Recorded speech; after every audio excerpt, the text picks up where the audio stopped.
आता तुमच्यावरून मला लगेच त्याला राजापूरला जायचंय. राजापूरवरून परत संध्याकाळी आंबोड्याला जायचंय. बारा कोणाची कृपा आहे? हो मातेची कृपा आहे. लगेच गवाणीवाल्याला सांगितलं माता ही त्या ठिकाणी महाराज आपली आई गाईला मातेचा दर्जा देणार.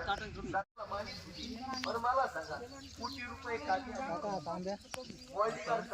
काळकरी सगळे जण आलात. आपल्या सर्वांच्या वतीनं या मंगळी मातेला, या गो मातेला त्या ठिकाणी आपण विनवणी करू. पांडुरंगा ही माता तुझीच आहे. पांडुरंगा ही माता तुझीच आहे. तुझंच वात्सल्य या मातेमध्ये आहे. ही हिंदूंची माता श्री गोमाता मंगळी तिच्या दशक्रिया विधीनिमित्त आपण सगळे इथे जमलेलो आहोत.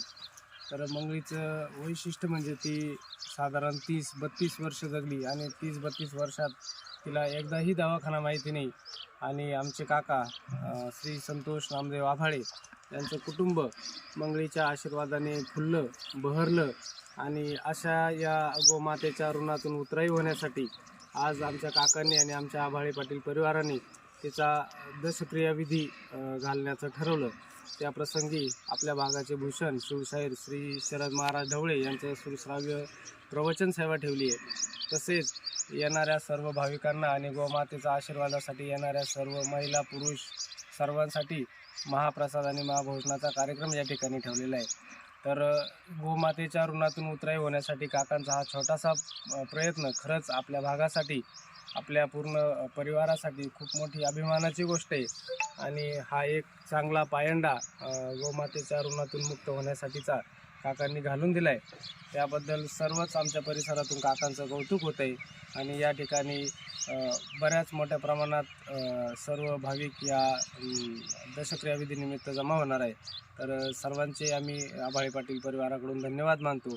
आणि गोमातेच्या ऋणातून मुक्त होण्याचा हा छोटासा प्रयत्न, त्याबद्दल सर्वांचे धन्यवाद. ही लक्ष्मी स्वरूप होती.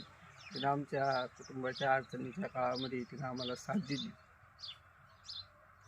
आणि त्या गायीपासूनच आम्ही आतापर्यंत एवढं उत्कर्षानं म्हणजे एवढं प्रगतीपथावर आलो. त्या गायीनं आतापर्यंत कुठल्याही प्रकारचा तिला दवाखाना नव्हता माहीत. 17 ते 18 वितं तिथे झाले. तर ती गाय आमची देवस्वरूप होती. म्हणून आम्ही प्रत्येक सणाला त्या गायीची पूजा करतो. घेऊन जा. कोणाची गाय मरू द्या. ऐका ऐका ऐका, कोणाची गाय मरू द्या, त्या गो मातेला वड्या नाल्याला टाकू नका. पाया पडून सांगतो, पुढचं उत्तर नीट ऐका. त्या कुत्र्या गिधाड त्या गायीला गोमातेला खातात आणि रस्त्यानं जाताना आपल्याला वाईट वाटतं.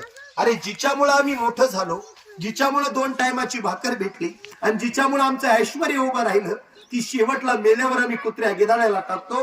पाया पडून सांगतो रे मायबाप, कधी माझा नंबर तुम्ही घेऊन जा. माझा नंबर काय प्रत्येकाकडे आहे, नसेल तर कार्ड घेऊन जा.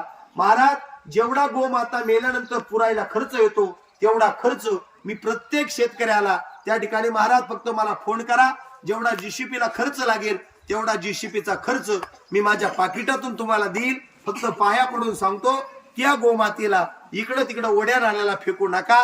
एवढीच पाया पडून आपल्याला विनंती करतो. एवढं कार्य जरी आपण मनावर घेतलं तर हीच खरी मंगळी मातेला भावपूर्ण श्रद्धांजली ठरेल.